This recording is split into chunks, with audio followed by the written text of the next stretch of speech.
ضلال كبير. وقالوا لو كنا نسمع أو نعقل ما كنا في أصحاب السعير فاعترفوا بذنبه فسحقا لأصحاب السعير.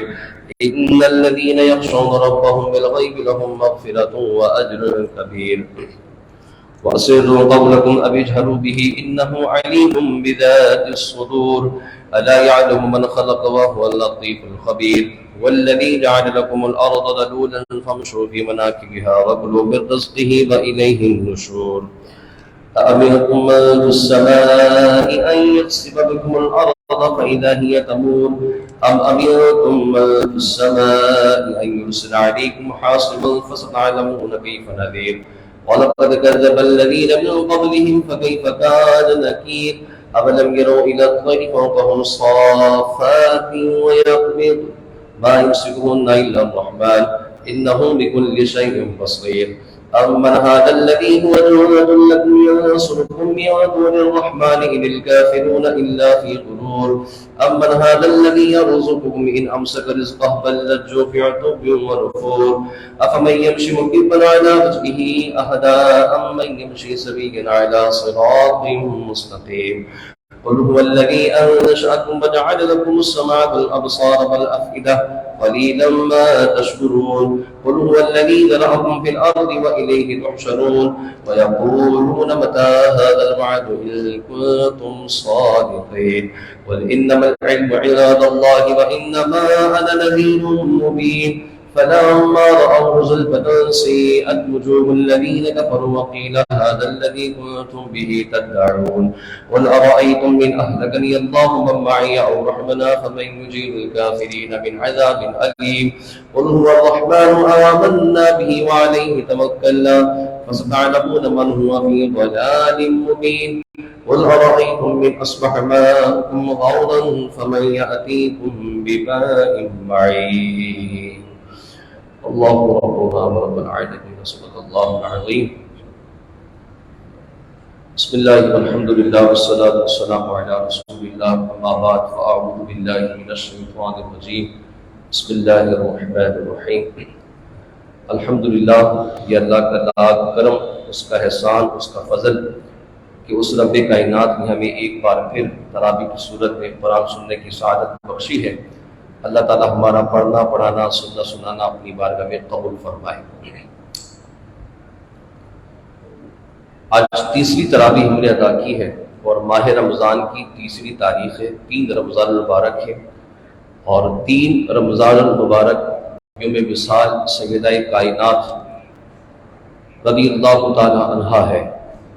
حضرت سیدتنا فاطمہ الزہرا رضی اللہ تعالی عنہا 3 رمضان المبارک کو آپ کا وصال ہوا تھا. سیدہ کائنات ہیں، آقا علیہ السلام کی شہزادی ہیں.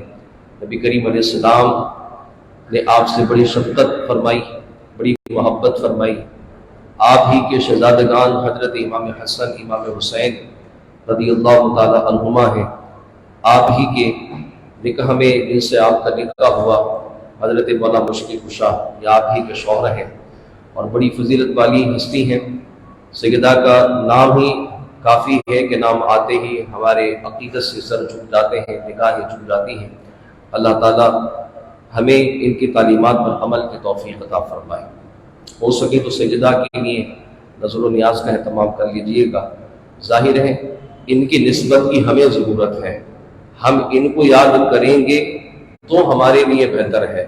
اپنے گھر میں اپنے بچوں کو بتائیں گے 3 رمضان ہیں اور ایسے ایسے آپ کا وصال ہوا تھا. آقا علیہ السلام کی شہزادی کا ذکر اپنے گھر میں کریں، اپنی بچیوں کو بٹھا کے ان کا ذکر کریں. کچھ نہ کچھ روایات جو حکایات ان کے بارے میں آپ کو پتہ ہو، جو مستند ہو، وہ آپ انٹرنیٹ سے نکالیں. کم از کم بزرگوں کا جو بیانات ہمارے علماء کی جو مستند علماء ہیں جن کو آپ سنتے ہیں، ان کا بیان سیدہ کی شان میں کوئی ہو تو آپ لگا کے سن لیں تاکہ ہمارے دل میں ہمارے گھر میں ان کا ذکر آ جائے. اللہ تعالیٰ ان کی نام کی برکت سے ہم سب کو برکت عطا فرمائے. آج 5واں سپارہ ہمارا شروع ہوا ہے اور 4 سپارے تراویح میں مکمل ہو چکے ہیں. 4تھا پارہ بھی دیتا ہے. اچھا ہاں سوری معذرت، 5 سپارے کل ہوں گے ہمارے. آج 4تھا سپارہ ہے، وہ 3 حصے اس کے مکمل ہو چکے ہیں. اللہ تبارک و تعالیٰ اس کی برکتیں ہم سب کو عطا فرمائے۔ اللہ رب العالمین کلام مجید میں ارشاد فرماتا ہے یا ایھا الذین آمنوا اتقوا اللہ حق تقاتہ ولا تموتن الا وانتم مسلمون، اے ایمان والو ڈرو اللہ سے جسے حق ہے کہ اس سے ڈرنے کا، اور خبردار نہ مرنا مگر اس حال میں کہ تم مسلمان ہو۔ اس آیت کریمہ میں اللہ تعالیٰ ہمیں دنیا سے ایمان سلامت لے جانے میں کامیابی پر ایک حکم ارشاد فرما رہا ہے کہ میں نے تمہیں دنیا میں مسلمان پیدا کیا، تمہیں ایمان عطا کیا، اب تمہاری ذمہ داری ہے کہ اگر موت جب آئے تو موت تک تم نے میرے دیے ہوئے ایمان کی حفاظت کرنی ہے۔ تم نے اگر مرنا ہے تو ایمان کی حالت میں ہی مرنا ہے۔ اور آج جس پرفتن دور سے ہم گزر رہے ہیں، جو حالات ہمارے سامنے ہیں، اس وقت اگر ہمارے لیے جو بہت بڑا چیلنج ہے، یہ ہمارے لیے جو بہت بڑی ذمہ داری ہے، وہ یہ ہے کہ ہمارا ایمان کس طرح محفوظ رہ سکتا ہے۔ آج جس طرح کے حالات ہیں، صبح ہماری کس حال میں ہو رہی ہے، رات ہماری کس حال میں ہو رہی ہے، ہمیں نہیں معلوم۔ نبی کریم علیہ الصلوۃ والسلام نے ارشاد فرمایا ہے کہ قرب قیامت کے وقت میری امت پر ایک ایسا زمانہ آئے گا کہ لوگ رات کو مومن سوئیں گے لیکن صبح کفر کی حالت میں کریں گے، اور کوئی کفر کی حالت میں صبح کرے گا تو رات کو مومن ہو جائے گا۔ اور آج یہی حالت ہے، ہم مومن ہیں، ہمارا وہ حصہ حدیث پاک کا جو کافر ہوگا مومن ہو جائے گا وہ تو ہمیں نہیں آتا، کیونکہ ہم تو ہیں ہی مومن۔ ہمارے پاس اللہ نے ایمان ہمیں دیا ہے، اور ہم ماں کی گود سے ایمان کی دولت لے کے پیدا ہوئے ہیں۔ ہمارے لیے کون سا حصہ ہوگا، ہمیں اس حصے سے ڈرنا چاہیے اور اس پورے حدیث پاک کے حصے پر توجہ دینا چاہیے جس پر اللہ کے نبی نے ارشاد فرمایا کہ جو رات کو مومن ہوگا وہ کافر ہو جائے گا۔ یہ ہمارے لیے ہے، اس سے ہم نے غور کرنا ہے۔ اور آج ہماری راتیں، تنہائیاں، ہمارے جو مشاغل ہیں، اس پہ اگر ہم غور کر لیں، آپ یقین کریں ہمیں ایمان بچانا بڑا مشکل ہو جائے گا۔ رات کی تنہائی میں جب بستر پر لیٹتے ہیں، ساری چیزوں سے ہم جب فارغ ہو جاتے ہیں تو ایک ہی ہتھیار ہمارے ہاتھ میں ہوتا ہے، ایک اسکرین ہوتی ہے 6 انچ کی جو ہمارے ہاتھ میں ہوتی ہے، جو 2 انگلیوں پر چلتی ہے۔ اور یہ اتنی سی ہلکی سی اسکرین جس کو آپ 2 انگلیوں پہ چلا رہے ہیں، یہ آپ کے ایمان کی تباہی کا ذریعہ بھی بن سکتی ہے۔ آپ کس کو دیکھ رہے ہیں نہیں پتا، آپ کس کو سن رہے ہیں نہیں پتا، آپ نے کس چینل کو سبسکرائب کیا ہوا ہے نہیں پتا، آپ کس کے فالوورز ہیں نہیں پتا۔ ہم بس لگے ہیں اندھی تقلید کے اوپر، اندھے کنویں کی جانب بڑھتے جا رہے ہیں۔ اور اللہ کے نبی کو جو فرمان ہے کہ میری امت میں جو زمانہ آئے گا وہ ایسا ہوگا کہ حالت ایمان میں رات ہوگی لیکن کفر کی حالت میں جو صبح کریں گے، تو کہیں ایسا تو نہیں کہ ہماری تنہائیوں کے اندر یہ برائی ہمیں پائی جا رہی ہے اور ہمیں خبر تک نہ ہو۔ ایمان سب سے بنیادی چیز ہے۔ خدا نہ خواستہ دنیا سے ایمان کی حالت میں نہ گئے، زندگی برباد تباہ ہو چکی ہے۔ آج ہمارے پاس کچھ نظریات ایسے پنپ رہے ہیں، اگر ہم ان نظریات کا جائزہ لیں تو پتہ لگتا ہے کہ خدا نہ خواستہ ہم اس کے معتقد ہو گئے۔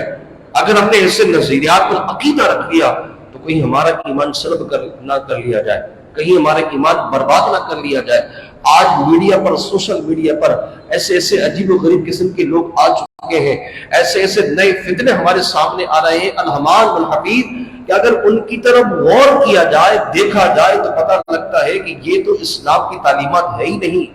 آج اچھے خاصے مسلمان بیٹھ کر میڈیا پر اسلام کے خلاف باتیں کر رہے ہوتے ہیں، اسلام کے خلاف نظریات کے اوپر جو ہے وہ ڈیبیٹ کر رہے ہوتے ہیں، اپنے آپ کو مسلمان کہتے ہیں، لیکن حالت ان کی ایسی ہوتی ہے کہ دور دور تک ایمان کا ان کے پاس تعلق نہیں ہوتا۔ آج یقین جانیں ہمارا حکمران طبقہ جو ہے وہ بھی اس معاملے کے اندر مبتلا ہو چکا ہے۔ علماء کی توہین، یہ بھی فتاوی رضویہ شریف میں امام اہل سنت فرماتے ہیں کہ توہین علماء بھی سبب ایمان کا سبب بن سکتی ہے۔ اگر توہین علماء جو ہے کسی کے نظریے میں ہو، علماء کی توہین کرنا، تو اعلیٰ حضرت فرماتے ہیں کہ بوقت نزاع، مرتے وقت علماء کی توہین کرنا بھی سلب ایمان کے چھن جانے کا ذریعہ بن سکتی ہے۔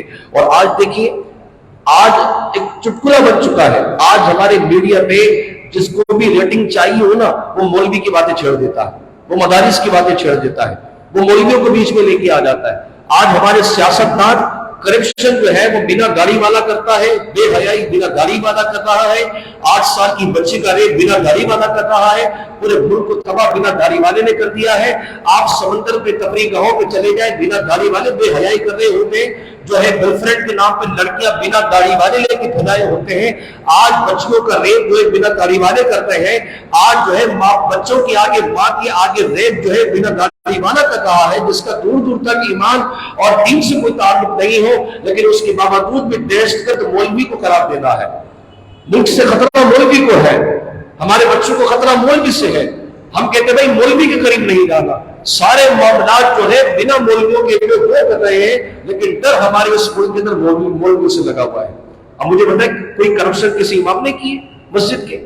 لاکھوں روپیہ اربوں روپیہ ملک کا جو ہے وہ ہڑپ گئے کھا گئے، وہ کوئی مولوی ہے کوئی مفتی ہے؟ بتائے کسی امام نے جو ہے کسی کے ساتھ جو ہے کرپشن کی ہو یا ملک کو نقصان پہنچایا ہو؟ 2 4 5 چیز اگر کوئی داڑھی رکھ کے نعوذ باللہ غلط کام کر رہا ہے تو اس کا مطلب یہ نہیں کہ اسلام ہی برا ہے، اس کا مطلب یہ نہیں ہے کہ دین ہی برا ہے۔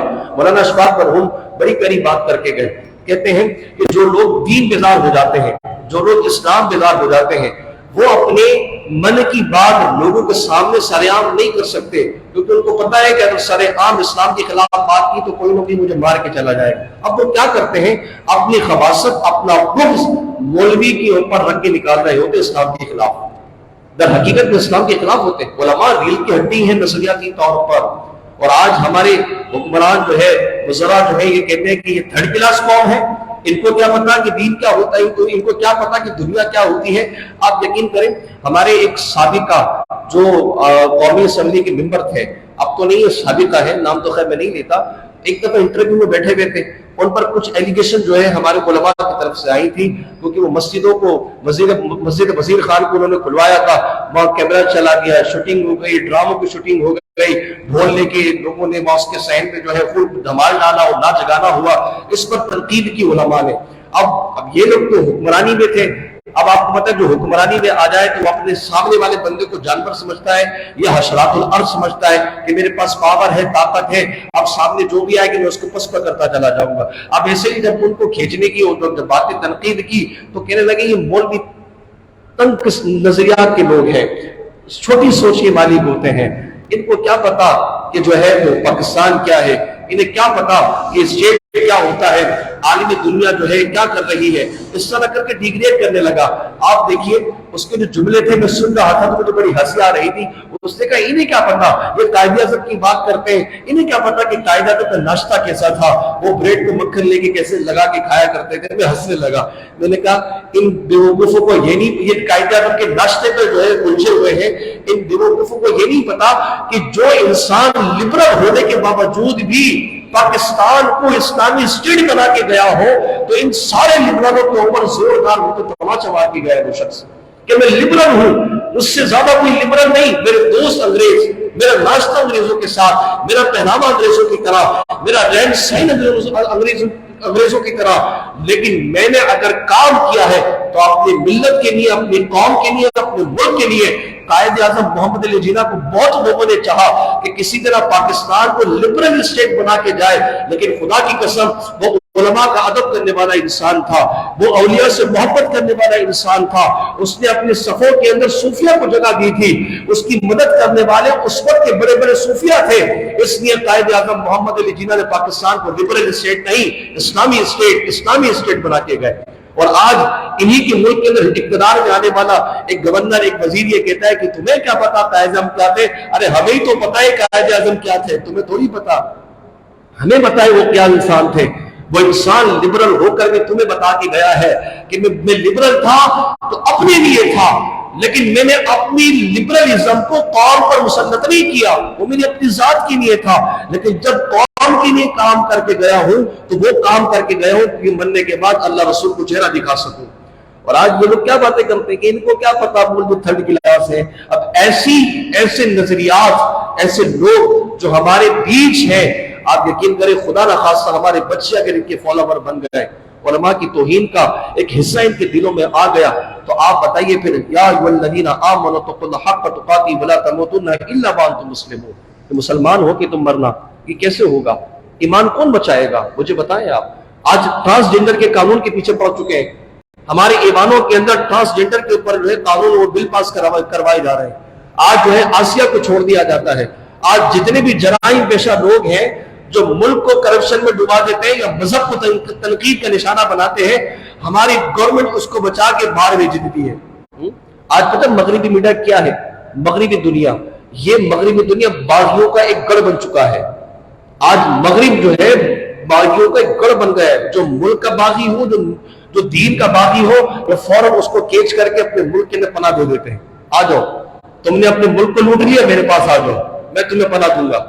اور تم نے اپنے ملک کے کسی جو ہے دین کے اوپر بات کی ہے، دین کے خلاف بات کی ہے، اگر تم اپنے ملک کے اندر اسلامی نظریات کے خلاف جا رہے ہو، ڈٹ کے جو ہے تم مخالفت کرو، میں تمہاری پشت پناہی کروں گا.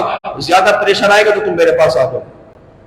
تو آج یورپ جو ہے وہ دہشت گردوں کا گڑھ ہے. وہ دہشت گرد جنہوں نے گولہ بارود کی جنگ تو نہیں کی، لیکن نظریاتی اور قوم و ملت کے ساتھ نقصان پہنچایا ہے. آج ان کا گھر اٹھ چکا ہے، ہر ایک کو پناہ دینے کو تیار ہے. اور آج خدا نہ خواستہ، اللہ نہ کرے، ہمارے بچے اگر ان کے فالوور ہو گئے، ایمان کیسے بچے گا؟ اگر ہم ان کے فالوور بن گئے، ایمان کیسے بچے گا؟ تعلیمی اداروں کے اندر ایمان جو ہے اسلام نہیں ہے، تعلیمی نصاب میں اسلام نہیں ہے. آج بچے اسلامیت نہیں پڑھ سکتے، آج بچوں کو اسلامیت پسند نہیں ہے. آج ہماری یونیورسٹیز کے اندر، یونیورسٹیز میں ہولی دیوالی منائی جا رہی ہوتی ہے، کرسمس پہ کیک کاٹا جا رہا ہوتا ہے. آپ سمجھیے کہ ہمارے بچے یونیورسٹی میں میلاد النبی کی محفل نہیں سجائیں گے. کہیں ایسا نہ ہو کہ یونیورسٹی میں میلاد النبی کی محفل سجائے اور مغربی میڈیا کے اندر تعصب کی طرح چلے جائے، اور ہمیں اگر پڑھنے کے لیے یورپ جانا ہو تو ہمارے ویزے کے اوپر کہیں ایسا نہ ہو کہ بلیک لسٹ میں نام ڈال دیا جائے. صرف ان کو راضی کرنے کے لیے ہم نے اپنے نظریات کو تباہ و برباد کر دیا ہے. یہ حالتیں ہیں. تو خدا را اپنے نظریات کی فکر کریں. ہمارا دین کامل دین ہے. اللہ نے اسی آیت کریمہ میں جو آج ہم نے تراویح میں سنی ہے، یا ایھا الذین آمنوا اتقوا اللہ، پہلے تو یہ کہ اللہ سے ڈرا جائے. اللہ سے ڈرنا ہی ایمان کی بچانے کا سبب بنتا ہے. اگر خوف خدا نہیں تو ایمان کی کیا پرواہ. آج جن کے دلوں میں خوف خدا نہیں ہے، وہ دیکھیں شرابیں اپنی مجلس میں پی رہے ہوتے ہیں، خنزیر کے گوشت کھا رہے ہوتے ہیں، ملک کا پیسہ لوٹ لیتے ہیں، کرپشن کر لیتے ہیں، دن دہاڑے جو ہے لوٹ لیا جاتا ہے، ڈکیتی کر دی جاتی ہے، مار دیا جاتا ہے، انا کی خاطر لوگوں کو جو ہے تباہ و برباد کر دیا جاتا ہے. ابھی دیکھیں کچھ دن پہلے صوفی محمد جو عبد القیوم صاحب ہمارے بہت بڑے عالم دین تھے، ان کو شہید کر دیا. کیا بگاڑا تھا اس عالم دین نے؟ کون سی کرپشن کی تھی اس نے؟ کیا لوٹا تھا؟ کس کی زمین کو ہتھیا لیا تھا؟ کیوں شہید کیا گیا؟ سوالیہ نشان. کوئی پوچھنے والا نہیں، کیونکہ علماء ہمارے ملک کے اندر تو کوئی ہے ہی نہیں نا طبقہ. یہ تو دماغ سے لگا دیا گیا ہے. مظلوم طبقہ صرف ہر شعبے کے اندر مظلومیت دھری ہے. ہر شعبہ جو ہے پریس کلب میں آ کے احتجاج کرتا ہے اپنے حقوق کے لیے، لیکن کبھی کسی عالم دین کو نہیں دیکھا ہوگا کہ جو اپنی امامت کی تنخواہ بڑھانے کے لیے وہ احتجاج کر رہا ہوگا. نہ آپ نے کسی خادموں کو دیکھا ہوگا مسجد کے، نہ مؤذن صاحبان کو دیکھا ہوگا. کبھی ان کو ایسے شعبہ کہ آج ہم نمازیں نہیں پڑھائیں گے، مسجدیں بند کر دیں گے، آج ہم روز سڑکوں پہ بیٹھ گئے احتجاج کریں گے، ہمارے حقوق بڑھائے جائیں، نہیں دیکھا ہوگا. کیوں؟ یہ اللہ رسول سے ڈرتے ہیں. ڈاکٹر تک اپنی ڈیوٹی سے منحرف ہو کے اسپتالوں کو بند کر کے احتجاج کر رہے ہوتے ہیں. مرتا ہے مر جائے، میں علاج نہیں کروں گا. آپ بتائیں جس ڈاکٹر نے اپنے مطالبات منوانے کے لیے ایک مریض کی جان داؤ پہ لگا دی ہو، ایسے شعبے سے آپ کیا بھلائی کا تعلق رکھتے ہیں؟ اور مولوی پھر بدنام، علماء پھر بدنام. اب ان عالم دین نے کیا کیا تھا؟ بیٹھے بٹھائے جو ان کو شہید کر کے چلے گئے. آپ سوچئے اس قدر ہماری حالاتیں خراب ہو چکی کہ آج علماء تک کی جان حفاظت میں نہیں ہے. تو خدا را نظریات کے اوپر غور کریں، کردار پر غور کریں. علماء ہی ہمارے سب سے بڑے وہ محسنین ہیں جو ہمارے ایمان کی جڑوں کو مضبوط کر سکتے ہیں اور ہمیں دنیا سے ایمان سلامت لے جانے میں ہماری مدد کر سکتے ہیں. علماء کے قریب آئیں، اپنے بچوں کو علماء کے قریب کریں. اگر دنیا میں ہم کچھ کمانا چاہتے ہیں، دنیا سے کچھ لے جانا چاہتے ہیں، تو علماء کی صحبت میں رہیں. یہ آپ کو بتائیں گے کیا کرنا ہے کیا نہیں کرنا. زندگی کے ان اصولوں پر طے کی جاتی ہے، یہ آپ کی رہنمائی کریں گے. یہ آپ کی جو ہے اس جانب آپ کی جو حوصلہ افزائی کریں گے. اللہ سے بس ہم یہی دعا کرتے ہیں، باری الہ ہمیں علم و عمل کی بھی توفیق عطا فرمائے، ہمیں ہماری آنے والی تمام نسلوں کو دنیا سے ایمان سلامت لے جانے میں کامیابی عطا فرمائے. اللہ ہمارے علماء کی حفاظت کرے، اللہ ہمیں اپنے علماء کے ساتھ رہنے کی توفیق عطا فرمائے. وآخر دعوانا الحمدللہ رب العالمین. بسم اللہ الرحمن الرحیم. اللهم صل وسلم وبارك على سيدنا ومولانا محمد وعلى اله وصحبه وبارك وسلم. اللهم ربنا آتنا في الدنيا حسنة وفي الآخرة حسنة وقنا عذاب النار. وصلى الله تعالى على خير خلقه محمد وآله وصحبه أجمعين برحمتك يا أرحم الراحمين. لا إله إلا الله محمد رسول الله.